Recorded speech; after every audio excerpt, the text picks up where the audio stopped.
أعوذ بالله من الشيطان الرجيم. بسم الله الرحمن الرحيم.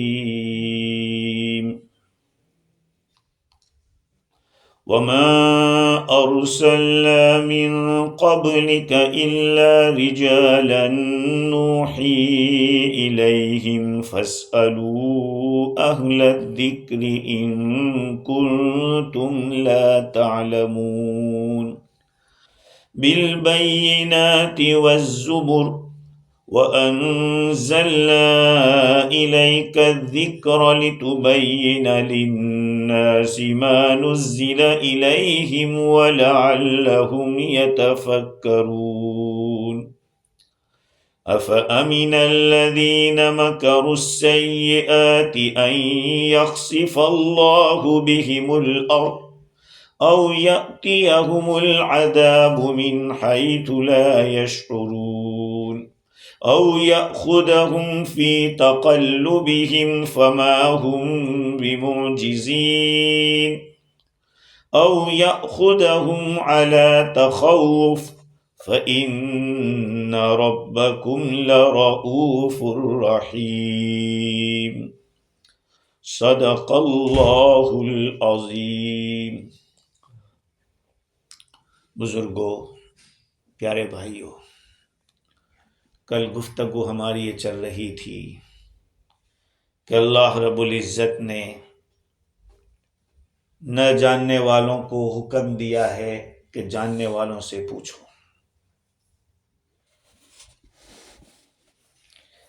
پوچھنا علم کا ذریعہ ہے. امام غزالی رحمۃ اللہ علیہ سے کسی نے پوچھا کہ اتنے سارے علوم جو آپ نے حاصل کیے، اصول کا علم ہو یا فروع کا علم ہو، یہ کیسے کیا آپ نے؟ تو انہوں نے یہ آیت تلاوت کی، فَاسْأَلُوا أَهْلَ الذِّكْرِ إِن كُنتُمْ لَا تَعْلَمُونَ.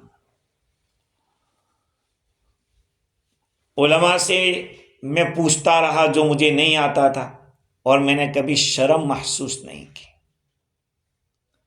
ہاں، آدمی جب شرم محسوس کرتا ہے تو محروم رہتا ہے. الحکمت ضالۃ المؤمن من اینما وجدها اخذها. الحکمت ضالۃ المؤمن حیث وجدها فهو احق بها. یہ بھی حدیث. دانائی کی بات، عقل مندی کی بات، یہ مومن کا گمشدہ سرمایہ ہے. جہاں کہیں وہ اس کو پاوے اس کا زیادہ لائق ہے. جہاں کہیں اس کو ملے اس کو لے لینا چاہیے. بعضوں نے اس کا مطلب یہ بتایا کہ جیسے اپنی گمشدہ چیز کو ڈھونڈنے کے لیے ہم کیسے پڑ جاتے، کہا علم حاصل کرنے کے لیے بھی آدمی کو ایسے ڈھونڈنا چاہیے، کوئی چیز ڈھونڈ رہے ہیں جیسے. لیکن آج تو بات یہی ہے کہ شرم آتی ہے پوچھتے ہوئے کہ کیا کہے گا کوئی. پہلے لوگ پوچھنے کے لیے دور دور تک جاتے تھے. حضرت ابن عباس رضی اللہ تعالی عنہما موقع کی تلاش میں تھے کہ حضرت عمر رضی اللہ عنہ سے میں پوچھوں. ایک حضور کی بیویوں کا ازواج مطہرات کا مسئلہ تھا کہ ان تتوبا الی اللہ فقد صغت قلوبکما، دو شہد پینے کا جو قصہ ہے، تو اس قصے کے بارے میں پوچھنا چاہتے تھے. ایک مرتبہ کہیں سفر میں تھے اور انہوں نے حضرت عبداللہ ابن عباس نے کوئی خدمت کی ان کی، حضرت عمر کر دیا یا پانی وانی دیا یا کچھ کیا، اس وقت یہ سوال کر دیا. اس سے ایک بات معلوم ہوئی کہ ہر جگہ سوال بھی نہیں کرنا چاہیے. کہ موقع آدمی وضو کر رہا ہے کہ مولانا صاحب اس کا کیا مطلب ہے؟ کبھی جیسے ہم بیٹھے ہیں اور آ کے زور سے کہا السلام علیکم، یہ کوئی ٹائم ہے سلام کرنے کا؟ آہستہ کرے، یہ لوگ سن رہے ہیں. المشغول لا یشغل. بیزی کو بیزی مت کرو، جو بیزی ہے اس کو بیزی رہنے دو. اسی لیے تو کہا کہ وضو کرتے اس کو سلام مت کرو. ایسی سلام کو کہتے ہیں لٹھ مار دیا. مولانا تھانوی رحمۃ اللہ علیہ کہتے ہیں کہ لٹھ مار دیا. تو سوال کا بھی موقع ہونا چاہیے.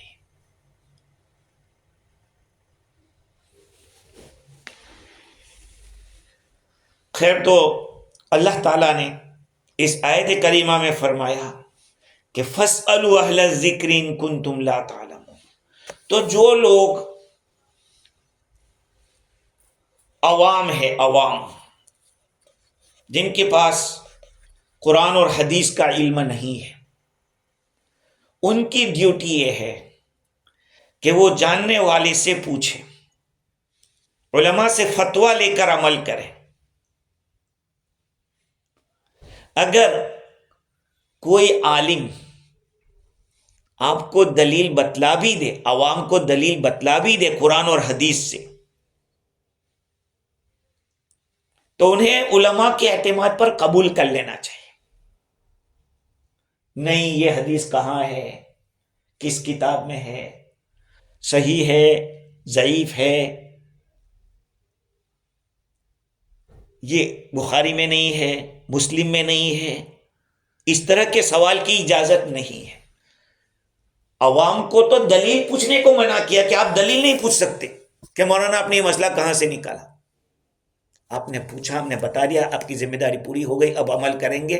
اگر ہم نے الٹا بتایا، اس کی ذمہ دار ہم ہیں، آپ نے اپنی ذمہ داری پوری کری. فَاسْأَلُوا أَهْلَ الذِّكْرِ. جس کو عمل نہیں کرتا ہے وہ بار بار پوچھتا ہے کہ کیسا صحیح مسئلہ آپ نے بتایا ہے، کتاب میں دیکھ کر بتایا ہے، یہ سب. لیکن جس کو عمل کرنا ہے وہ تو چلتے ہو جاتے ہیں، پوچھتے ہی. یہ ذمہ داری عوام کی ہے کہ پوچھے اور پوچھ کر عمل کریں. خود میں دلائل سمجھنے کی صلاحیت نہیں ہوتی. دیکھو ایک بات بتاؤ، بہت سارے لوگ کہتے ہیں کہ یہ فلاں حدیث میں ہے، یہ فلاں اس میں ہے. اصول فقہ کے اندر مختلف الفاظ ہے: عبارت النص، اشارت النص، دلالت النص، اقتضاء النص. ایک حکم قرآن کے کلیئر الفاظ میں آتا ہے تو اس کو عبارت النص کہیں کہ لفظوں سے نکل رہا ہے مسئلہ.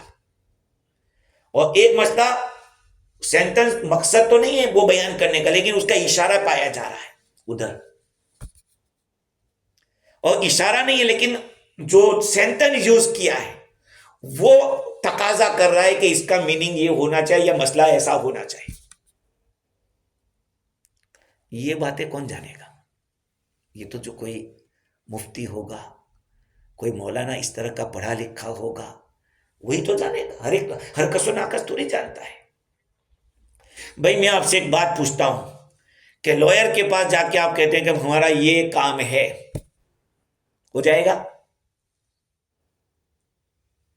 وہ آپ کو بھائی کچھ بنیادی جو سوال ہے، فنڈامنٹل جس کو کہ بنیادی جس کو، وہ سوال آپ سے کرے گا، کہا ٹھیک ہے ہو جائے گا.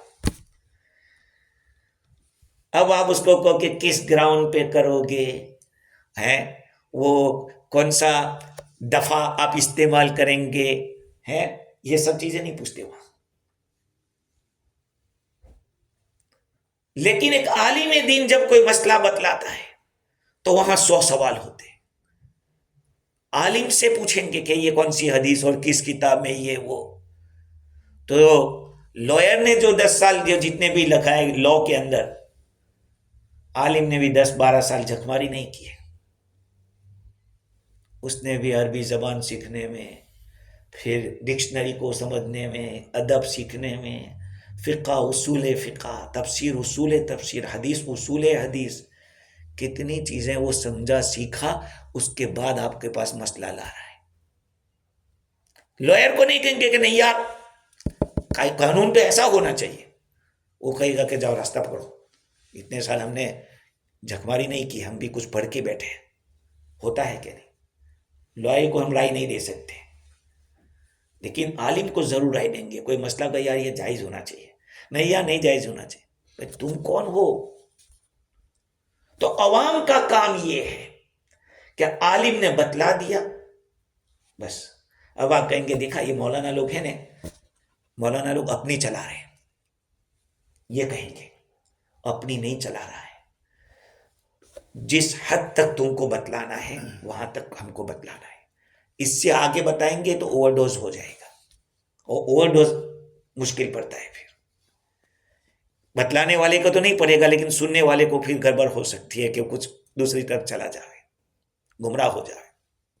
یہ تو عوام کا کام ہے۔ علماء کا کام کیا ہے؟ علماء جو قرآن اور حدیث کو سمجھتے ہیں، مواقع اجماع کو سمجھنے کی صلاحیت رکھتے ہیں، ان کو ایسے احکام میں جو قرآن اور حدیث میں صریح اور اوپنلی قرآن نے بتایا ہے، واضح طور پر، صحابہ کرام کے درمیان اس مسئلے میں کوئی اختلاف نہیں ہے، تو ان احکام میں براہ راست قرآن اور حدیث اور اجماع پر عمل کریں تو کوئی حرج نہیں ہے۔ کوئی حدیث اس طرح کی آئی ہے، پکی حدیث، اور آپ کو معلوم، دیکھو حدیثوں میں بھی کیا ہوتا ہے کہ ایک صحابی اسلام لایا 9 ہجری میں، مائگریشن کے بعد 9 سال بعد اسلام میں داخل ہوئے، وہ جو بات لائے گا وہ بہت پرفیکٹ ہوگی، اس لیے کہ حضور کے دنیا سے جانے کا وقت بالکل آخر، یعنی وہ کہے گا میں نے سنا حضور سے۔ اور ایک صحابی وہ ہیں جو مکی زندگی میں اسلام لا چکے ہیں، اور انہوں نے کوئی روایت بیان کی اور وہ سن 5 میں تو گزر چکے ہیں، لیکن ان سے کوئی حدیث ثابت ہے، تو وہ 9 والا جو کہے گا وہ زیادہ پرفیکٹ ہوگی، اس لیے کہ انہوں نے حضور کے آخری زمانے کی حدیث بیان کی، تو ہو سکتا ہے وہ پہلی کینسل ہو گئی ہو۔ جیسے کہ حدیث میں آتا ہے کہ نماز کے اندر صحابی آ کے پوچھتے تھے بھائی کتنی رکعت ہوئی، تو بتا دیتے تھے کہ اتنی ہوئی ہے۔ اب یہ حدیث میں ہے، کوئی کہے کہ بھائی حدیث میں ہے، بات کی ہے حضور نے، نماز میں پوچھا جاتا تھا، بھائی یہ پہلے کی بات ہے، بعد میں یہ کینسل ہو گیا۔ اب وہ دیکھیں گے کہ وہ صحابی فرما دے کہ میں گیا، سلام کیا، حضور نے جواب نہیں دیا، 2 دفعہ کیا، حضور نے جواب نہیں، میں سوچا کیا کوئی ناراض تو نہیں، بعد میں حضور نے فرمایا کہ نماز میں یہ سب باتیں نہیں ہوتی ہیں۔ اب یہ بات آپ کو، اگر آپ وہ بات لے کر چلیں گے تو آپ کی نماز نہیں ہوگی، یہ بات لے کر چلیں۔ اس کے لیے ناسخ منسوخ کا علم ہونا ضروری ہے، کینسل کون ہے اور کینسلر کون ہے، کینسل کرنے والا کون ہے۔ ہمارا دین الحمدللہ، میں آپ کو بتا دوں کہ اللہ تعالیٰ نے حافظے سے بھی کام لیا کہ لوگوں نے حدیثیں ایسی زبانی یاد رکھی، اور فہم سے بھی کام لیا، فقہا نے اس کو سمجھا، اور ان لوگوں نے اور محدثین نے اس کو احادیث کے ذخیرے کو محفوظ کیا۔ دونوں ضروری، فارمیسسٹ کی بھی ضرورت ہے اور ڈاکٹر کی بھی ضرورت ہے، سمجھے؟ تو علماء کو بھی یہ اجازت نہیں ہے کہ وہ ہر مسئلہ بتلا دے۔ اگر قرآن اور حدیث میں اتنی مضبوطی نہیں تو اس کو بھی چاہیے کہ مفتی سے پوچھے، اور مفتی جو بتائے، کبھی کبھی حالات بدلنے سے بھی حکم بدل جاتا ہے، مسئلہ بدلتا ہے، حکم بدلتا ہے۔ ہاں، ایک زمانے کے اندر ریڈیو سننے کو حرام کہتے تھے، نہیں، بالکل بہت سختی سے کرتے تھے، لیکن بعد میں چل کے بھائی اجازت دی کا اس پہ گانا نہیں ہونا چاہیے، یہ چیز نہیں ہونی چاہیے، یہ سب باتیں۔ تو عالم کو بھی کہا گیا کہ اگر آپ قرآن و حدیث میں وہ صلاحیت نہیں رکھتے، اور آپ کو صحابہ کا اگر اختلاف ہے، تو دیکھیے مسئلہ 3 طلاق والا، شروع کے اندر ایک بات مضبوط کرنے کے لیے 10 دفعہ بولتے تھے، دیکھو پکا یہ مسئلہ ہے، لیکن بعد میں حضرت عمر رضی اللہ کے زمانے کے اندر کنفرم اتفاق ہو گیا کہ بھائی 3 جو بولے گا 3 ہوگی، 10 بولے گا 3 ہو جائے گی، بس 3 کے اوپر تو ہے نہیں۔ اس لیے دین کا علم یہ بھی کہا گیا کہ کس سے حاصل کرو گے، فاسألوا اہل الذکر، اہل ذکر سے پوچھو۔ عربی جانتا ہے تو عربی جاننے والا عالم تھوڑی ہو گیا ہے، صرف عربی جان لینے سے عالم تھوڑی، یہ تو انگلش جاننے والا بھی لویا نہیں بن جاتا، ڈاکٹر نہیں بن جاتا ہے، اچھے سے اچھا انگلش جاننے والا ہے وہ بھی دوائی نہیں لکھ سکتا، کتنی اچھی رائٹنگ ہو پھر بھی نہیں۔ تو علماء کے اندر بھی 2 قسم کے ہیں، جو قرآن اور حدیث کو، جس کا حکم قرآن و حدیث میں صراحتاً نہیں ہے، یا جن میں آیات قرآن اور روایات حدیث میں بظاہر کوئی تعارض نظر آتا ہے، یا جن میں صحابہ کا تابعین کے درمیان قرآن و حدیث کے معنی متعین کرنے میں اختلاف پیش آیا ہے، تو یہ محل اجتہاد مسائل ہے، اس میں مجتہد فی مسائل کہلاتے ہیں۔ ان کا حکم یہ ہے کہ جو پیش آئے یہ مسائل و احکام جو عالم مجتہد کی کوئی اچھا مسائل جانتا ہو اس سے پوچھا جائے، جو یہ ہوگا وہ بھی تقلید کرے گا مجتہد۔ دیکھو ایک بات یاد رکھو، تقلید شخصی کے معنی ہے ایک اسپیشل پرسن کو فالو کرنا۔ علامہ سیوطی رحمت اللہ علیہ نے الاقلیل کے اندر لکھا ہے کہ عام آدمی فروع کے اندر تقلید کرے گا۔ علامہ آلوسی نے کہا کہ چاہے فروع مسائل ہو، یعنی مسئلہ مسائل ہو یا عقائد ہو، اس میں بھی آدمی تقلید کر سکتا ہے، عقائد میں بھی۔ ہاں، اور علامہ جلال الدین محلی نے بھی یہ لکھا ہے کہ جو غیر مجتہد ہوتا ہے، چاہے وہ عامی آدمی ہو یا چاہے عالم ہو، اس کو کسی مجتہد کے پیچھے چلنا پڑے گا، فاسألوا اہل الذکر کی وجہ سے۔ اور علامہ ابن حجر عسقلانی رحمت اللہ علیہ نے لکھا کہ جس آدمی کو آپ فالو کر رہے ہو اس کے پاس اتنا قرآن و حدیث کا علم ہونا چاہیے کہ اس کے پاس وہ شرائط بھی اس کے محفوظ ہو، معتبرات میں سے ہو، اور وہ اس درجے پہ پہنچا ہو۔ ایک زمانے میں 4 امام نہیں تھے، اور بھی ائمہ تھے، ابن ابی لیلہ بھی تھے اور امام اوزاعی بھی تھے، لیکن ان کے ماننے والے چلے نہیں۔ تو 4th سینچری کے اندر سارے علماء کا اس بات کے اوپر اتفاق ہو گیا کہ یہ 4 ائمہ کے ہوئی فالو کیا جائے گا، اور یہ 4 اماموں کا مسلک آج بھی دنیا میں چل رہا ہے: امام ابو حنیفہ، امام شافعی، امام مالک، امام احمد بن حنبل رحمۃ اللہ علیہ، یہ 4۔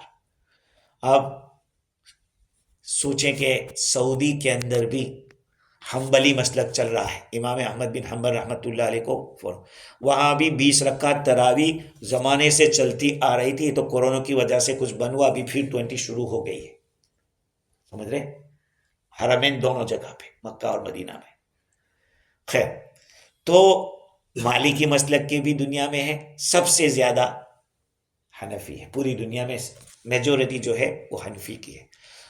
شاہ ولی اللہ محدث دہلوی رحمت اللہ علیہ ایک وہ عالم ہے کہ آج کے زمانے کا کوئی عالم اپنی سند پیش کرے گا حدیث کی تو وایا شاہ ولی اللہ ہوگا۔ شاہ ولی اللہ بیچ میں آئیں گے، ان کے واسطے سے حدیث جائے گی۔ وہ کہتے ہیں کہ مجھے کچھ چیزیں ایسی جو اپنے کو دل نہیں چاہتا تھا، یعنی طبیعت تو یہ چاہتی نہیں کہ کسی بھی حدیث پہ عمل کرتے، لیکن رسول اللہ صلی اللہ علیہ وسلم نے خواب میں اشارہ کیا کہ امام کو، وہ حنفی تھے۔ صوفیاء کرام جو ہے نا، صوفیاء کرام یعنی 4 سلسلے جو ہے تصوف کے، چشتیہ، قادریہ، سہروردیہ، نقشبندیہ، یہ سلسلے کے جو بڑے امام تھے، وہ بھی ان ائمہ کی تقلید کرتے تھے، جبکہ شیخ عبد القادر جیلانی رحمت اللہ علیہ یہ 700 سال پہلے کے آدمی، آج سے 700 سال پہلے، تو یہ اتنے سال پہلے کے وہ بھی تقلید کرتے۔ آج 15ویں صدی کا نوجوان تھوڑا کچھ کمپیوٹر جانتا ہے یا کچھ انگلش جانتا ہے تو کہتا ہے ہمیں کیا کسی کو فالو کرنے کی ضرورت، ہم کسی کو نہیں بولیں گے۔ میں کہتا ہوں کہ کم بختو عقل کے مارو، حضور صلی اللہ علیہ وسلم نے فرمایا خیر القرون قرنی ثم الذین یلونہم ثم الذین یلونہم، گارنٹیڈ ٹائم مائی ٹائم، حضور فرما رہے ہیں guaranteed period is my period, میرا زمانہ.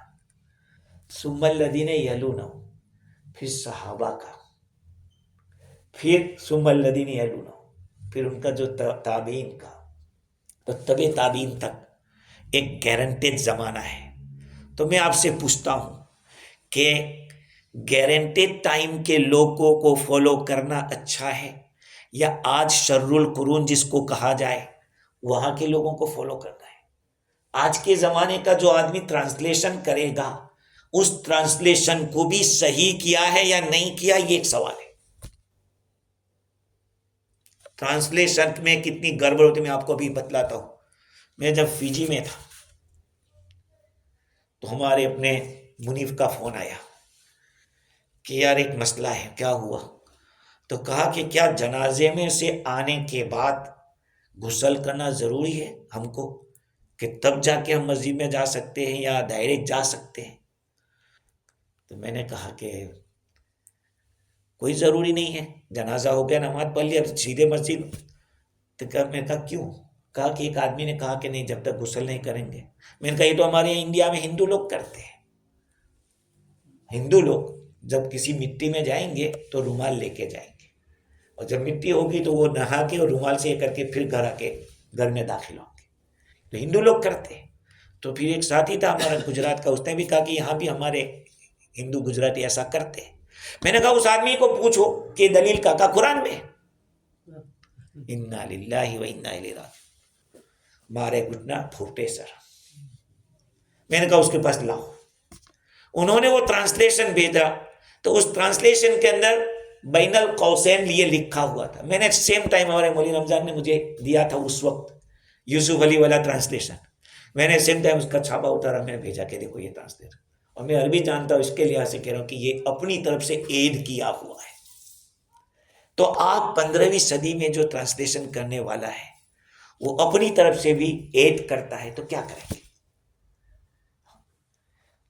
تو آپ کو کسی نہ کسی کو تو فالو کرنا ہی پڑے گا، کیونکہ آپ کے پاس تو علم ہے نہیں.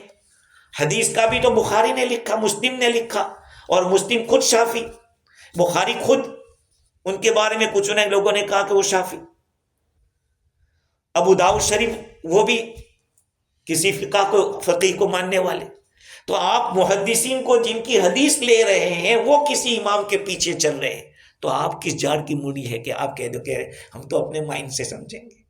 دوسری بات یہ ہے کہ صحابہ کرام رضوان اللہ علیہ مجمعین نے چونکہ ڈائریکٹ حضور سے فیض حاصل کیا تھا، علم حاصل کیا تھا، اور تابعین نے صحابہ کو دیکھا تھا کہ انہوں نے یہ کیا، تو وہ دین جتنا سمجھے ہوں گے وہ اچھا ہوگا یا ہم آج کے زمانے میں جو جتنی کسی چیزیں بدل چکی ہیں.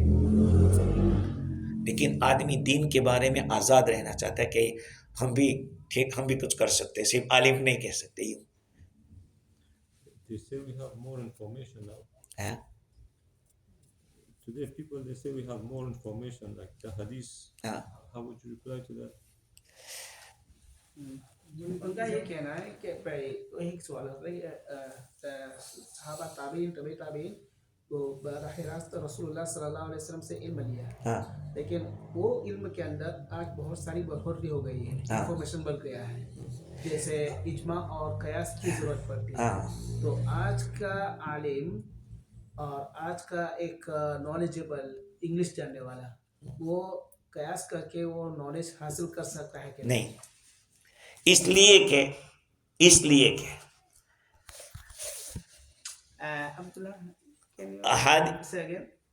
What I mean is that today they say that during Sahabas or not Tabi'ins they had less hadith. Today we have more hadith, more compilation. But nobody can judge and decide about any matter in this time. Why? آج کے زمانے میں اگر کوئی آدمی کے پاس اتنی ساری انفارمیشن ہے تو اس کے پاس وہ علم نہیں ہے کہ عبارت النص کیا ہے، اقتضاء النص کیا ہے، اشارت النص کیا ہے، اسی طرح سے اور مجمل کیا ہے اور صریح کیا ہے، کنایہ کیا ہے. یہ ساری چیزیں اصول فقہ کی ہے، وہ نہیں ہے. تو آدمی کیسے ڈیسائیڈ کر سکے گا کہ یہ روایت یہ کہاں سے ہے؟ سمجھ رہے ہیں بات کو؟ اور انگریزی بات تو کہتا ہے کہ اولڈ از گولڈ، لیکن عربی کہتا ہے کلو جدید لذیذ ہے، ہر نئی چیز لذیذ ہوتی ہے تو آدمی ادھر جاتا ہے، حالانکہ انگلش کہتا ہے کہ اولڈ از گولڈ. دین تو وہی ہے جو پرانے لوگوں سے آیا ہے. ہاں مسائل بدلیں گے تو اب ہمارا کام یہ ہے، مفتیوں کا کام یہ ہے اور علماء کا کام یہ ہے کہ اس میٹر کے اوپر بیٹھو اور تحقیق کرو. فار ایگزامپل کیوی سیور کا مسئلہ ہے تو اب وہ مفتیوں کو دیا جائے گا، مفتی ہر چیز کو غور و فکر کریں گے، پھر جواب دیں گے کہ بھائی کیوی سیور کہاں تک کتنا آپ لے سکتے ہیں یا نہیں کر سکتے، لیں گے تو پھر آپ کو جو اضافہ ملے گا جائز ہوگا یا نہیں ہوگا. یہ سارے مسائل تب ڈیسائیڈ ہوگا. سمجھ رہے ہیں؟ صرف قرآن اور حدیث آدمی پڑھ لینے سے، اپنے ریسرچ سے، اپنے مطالعے سے اگر کوئی عالم بن جاتا تو پھر طب کی کتابیں آدمی پڑھ لیتا تو طبیب ہو جاتا ہے. ڈاکٹر کی کتابیں پڑھ لینے سے آدمی ڈاکٹر نہیں بن جاتا ہے، اس کو بھی کسی کے نیچے رہنا پڑتا ہے سال ہر سال تک اس کا جب یہ ایکسپیرینس دے. فَاسْأَلُوا أَهْلَ الذِّكْرِ إِن كُنتُمْ لَا تَعْلَمُونَ، اہل ذکر سے پوچھو اگر تم نہیں جانتے ہو. ان کنتم لا تعلمون، امام علامہ آلوسی بغدادی نے کہا کہ یہ ان کنتم لا تعلمون کا مطلب یہ ہے کہ سامنے والے کو کہا جا رہا ہے تجھے نہیں جانتا ہے نا تو جاننے والے سے پوچھو. کہا کہ اس کو ڈانٹ پلائی ہے. کیسے ڈانٹ پلائی؟ مثال کے طور پر میں نے آپ کے یہاں کام کیا اور آپ پیسہ دینے کا نام نہیں لے رہے ہیں تو میں آپ کو ارے یار میں نے آپ کے یہاں کام کیا ہے تو پیسہ دو یار. یعنی مطلب کہ آپ تو جیسے ایسا معاملہ کر رہے ہیں کہ میں نے کام ہی نہیں کیا ہے. اگر آپ جانتے ہو کہ میں نے کام کیا ہے تو پھر دو مجھے. تو یہ علامہ آلوسی بغدادی کہہ رہے ہیں کہ ان کنتم لا تعلمون کے اندر ایک ڈانٹ پلا کہ جب نہیں جانتے ہو تو جاننے والوں سے پوچھو، اہل ذکر سے پوچھو. بالبینات والزبر، ہاں تو تقلید شخصی بھی صحابہ کرام میں تھا. صحابہ کرام حضور کے پاس علم حاصل کیے ہوئے تھے پھر بھی ایک دوسرے سے پوچھتے تھے. ایون صحابہ کرام سے بھی ایسی بھول ہو گئی قیاس کے اندر کہ حضرت عمر رضی اللہ تعالیٰ عنہ ایک صحابی کے ساتھ سفر میں، اور سفر میں احتلام ہو گیا، دونوں کو احتلام ہو گیا. تو اب کیا کریں؟ ٹھنڈی بہت زیادہ ہے، پانی نہیں ہے، تو کیا کریں گے آپ بتاؤ؟ آپ تو کہہ دیں گے تیمم، اس لیے کہ آپ نے مسئلہ سنا ہے اس لیے آپ بولیں گے. لیکن صحابہ کرام کو پتہ نہیں تھا. ایک صحابی نے کہا کہ مجھے تو معلوم نہیں، میں کچھ نہیں کرتا. دوسرے صحابی نے کیا کیا کہ مٹی کے اندر لوٹ پوٹ ہوئے ایسے کہ میرا تیمم. حضور اکرم صلی اللہ علیہ وسلم کے پاس پہنچے اور کہا کہ اس طرح کا ہوا. تو آقا صلی اللہ علیہ وسلم نے فرمایا کہ دیکھو جو وضو کا تیمم ہے وہی غسل کا تیمم ہے، جیسے وہاں کیا وہی یہی. تو آپ سوچئے کہ اس زمانے کے اندر حالانکہ عربی جاننے والے پھر بھی اس طرح کی غلطی ہو سکتی تھی. ابھی آگے چل کے آئے گی ایک بات.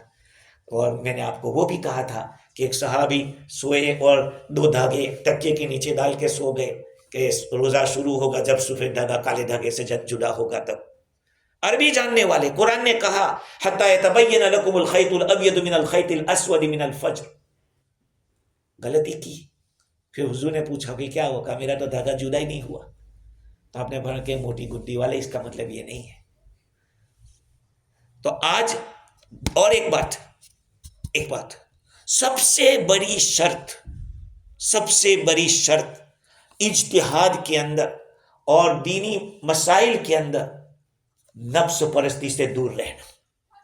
نفس پرستی، ٹو فالو دا ڈیزائر، اپنے ڈیزائر کو فالو. آج کے زمانے میں آدمی اپنے ڈیزائر کو آگے رکھتا ہے. کہا ایزی ہے نہیں یار، دو نماز ساتھ پڑھ لو، ایزی ہے. اور جہاں ڈیزائر پرستی آ جاتی ہے، نفس پرستی آ جاتی ہے، تو پھر میرے بھائیوں وہ شریعت پرستی نہیں رہتی، دین پرستی نہیں رہتی ہے، وہ دین نہیں رہتا ہے. اللہ تعالیٰ فرماتے ہیں کہ فَاسْأَلُوا أَهْلَ الذِّكْرِ إِن كُنتُمْ لَا تَعْلَمُونَ، اہل ذکر سے پوچھو اگر تم نہیں جانتے. صحابہ کرام رضوان اللہ علیہم اجمعین میں بھی حضرت عمر رضی اللہ تعالیٰ عنہ کے زمانے میں اس طرح کی مجلس تھی. جب کوئی مسئلہ آتا تھا وہ بیٹھتے تھے. امام عالی مقام ابو حنیفہ رحمۃ اللہ علیہ کے یہاں جو مسئلہ نکلتا تھا وہ ایسے نہیں کہ امام صاحب نے لکھ دیا کہ جاؤ، نہیں. ان کی ایسے مجلس لگتی تھی. اس مجلس میں ایک آدمی ہے اس کو 5 لاکھ حدیثیں یاد ہے. ایک آدمی ایسا ہے. ایک وہ ہے جس کو پوری ڈکشنری عربی کے پوری یاد ہے. ایک وہ ہے جو مائنڈ کے اعتبار سے بہت پہنچا ہوا. حضرت امام محمد لغت کا ماہر، امام ابو یوسف رحمۃ اللہ علیہ حدیثوں کا ماہر، اور زفر قیاس. لیس زفر منا فإنہ قیاس. زفر ہمارا آدمی نہیں، اس لیے کہ بہت قیاس کرتا ہے. خیر، تو میں یہ کہہ رہا تھا کہ امام صاحب کے سامنے جب مسئلہ آتا تو اس مسئلے پر غور و فکر ہوتا، غور و خوض ہوتا، اور حدیثوں کے بارے میں حدیثوں کے ذخیرے کو پھر پیش کیا جاتا اور اس کے الفاظ کے اوپر تحقیق ہوتی، تب جا کے ڈیسائیڈ کیا جا رہا کہ یہ مسئلہ ایسا ہے. اور اس میں بھی امام یوسف کو بھی اختیار ہوتا تھا کہ اپنے استاد کے خلاف اختلاف کرے کہ نہیں، اس مسئلے میں میری رائے یہ ہے، اور امام محمد اپنی رائے رکھتے تھے.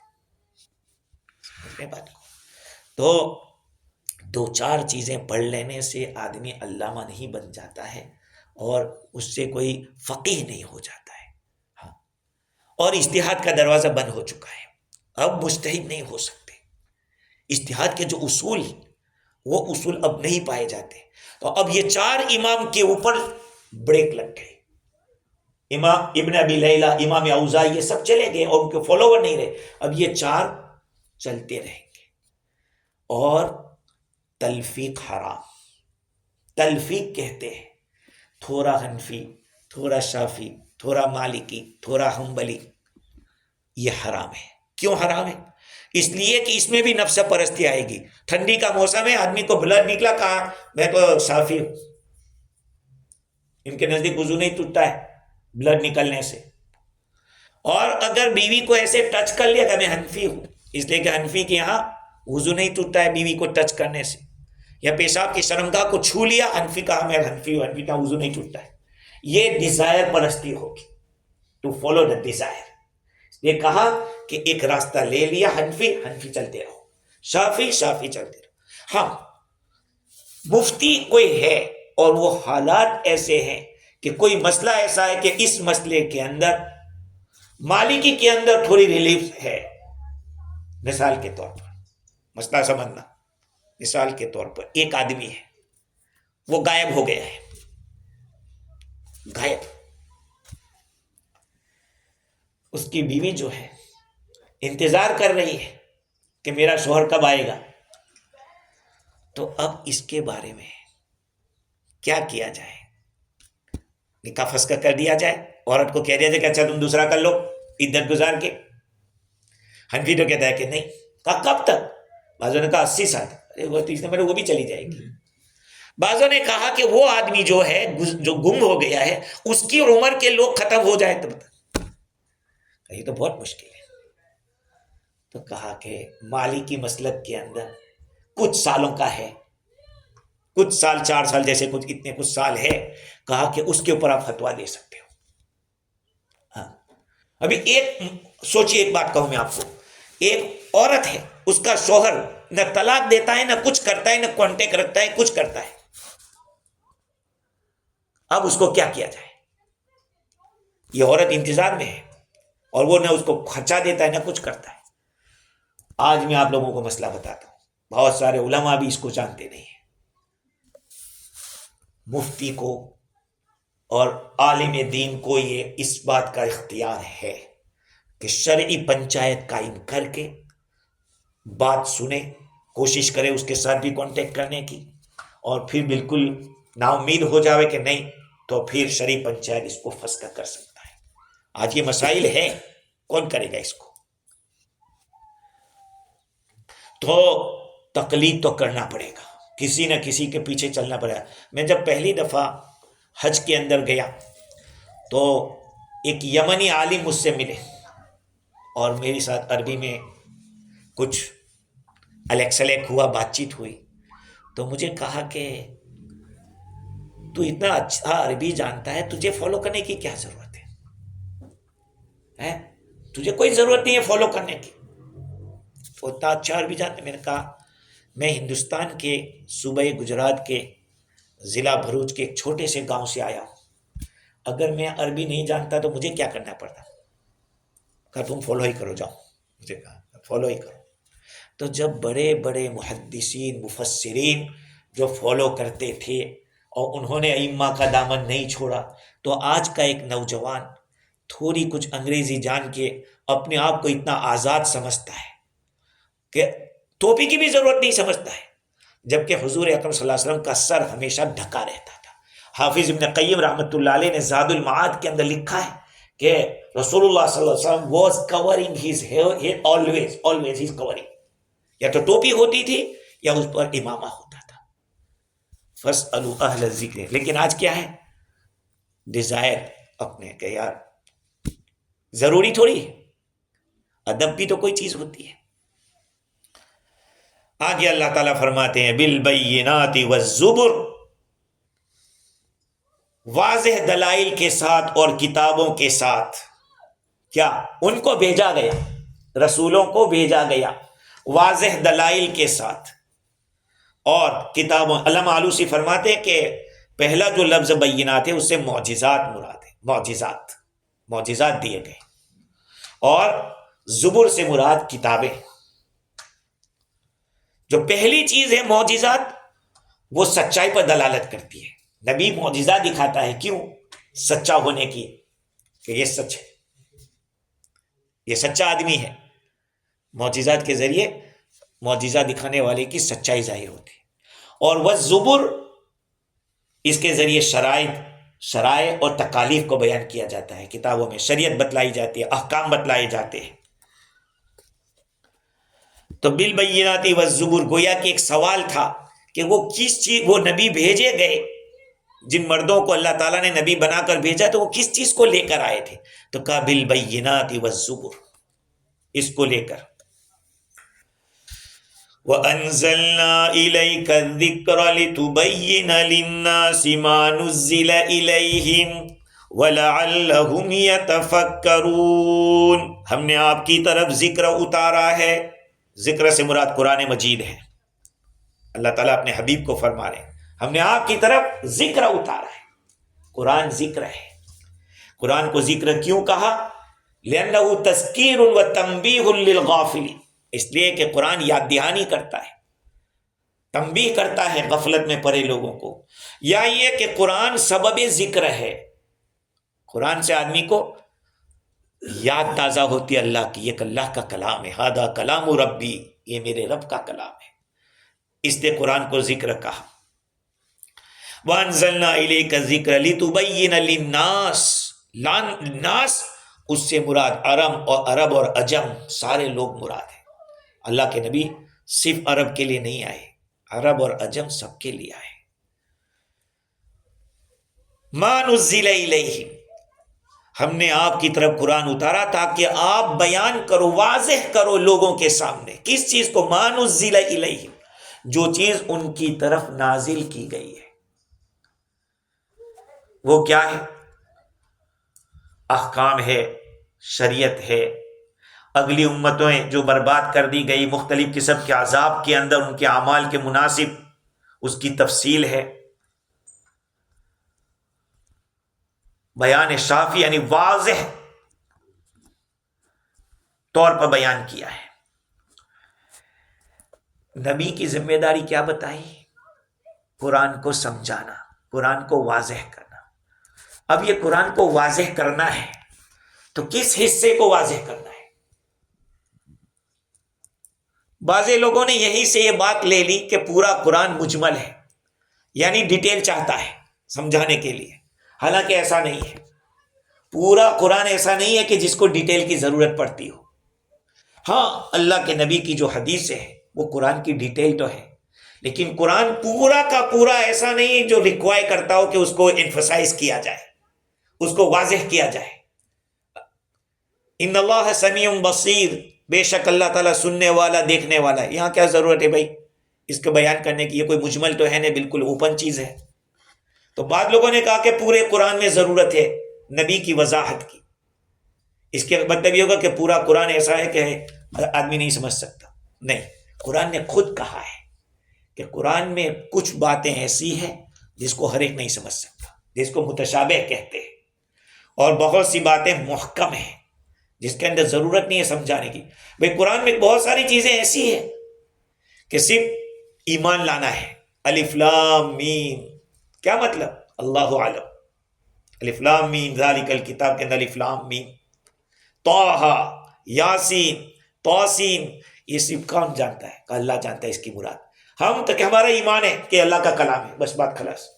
نبی جانتے تھے یا نہیں، اس میں اختلاف ہے. اللہ تعالیٰ کی شان ہے بھائی، بتایا ہو نہ بتایا ہو، لیکن نبی نے بھی بتایا نہیں، اس کا مطلب کہ ضروری نہیں تھا ہمارے لیے جاننا اس کا. اچھا، بعض چیزیں ایسی ہیں کہ اس کا میننگ، الفاظ کے میننگ صحیح ہے، بالکل اوپن ہے، لیکن معنی جو مطلب ہے وہ سمجھ. ید اللہ فوق ایدیہم، اللہ کا ہاتھ ان کے اوپر ہے. اللہ کا ہاتھ کہاں سے آیا؟ اللہ کا تو کوئی ہاتھ نہیں ہے، اللہ کی کوئی باڈی نہیں ہے، تو ہاتھ کہاں سے؟ کہ اللہ کی مدد، یہاں مدد مراد ہے. سمجھ رہے بات کو؟ تو پورا قرآن ایسا نہیں. قرآن میں بعض چیزیں ایسی ہیں کہ بالکل اوپن ہے، کچھ چیزیں ایسی ہیں کہ جس کے میننگ کو سمجھنے کی ضرورت، کچھ چیزیں ایسی ہیں کہ جس کو سمجھنے کی ہم کو کوئی ضرورت نہیں ہے. اللہ تعالیٰ نے اس کو چھپا کے رکھا ہے. اس کو جیسے حروف مقطعات، حروف مقطعات وہ اسی میں سے ہے. اللہ تعالیٰ فرماتے ہیں کہ لِتُبَيِّنَ لِلنَّاسِ. یہاں سے ایک مسئلہ اور نکلتا ہے. ایک بات تو یہ ہو گئی، دوسری بات یہ ہے کہ نبی واضح کرے گا. جب نبی واضح کرے گا تو پھر دوسرے کو قیاس کرنے کی ضرورت نہیں ہے.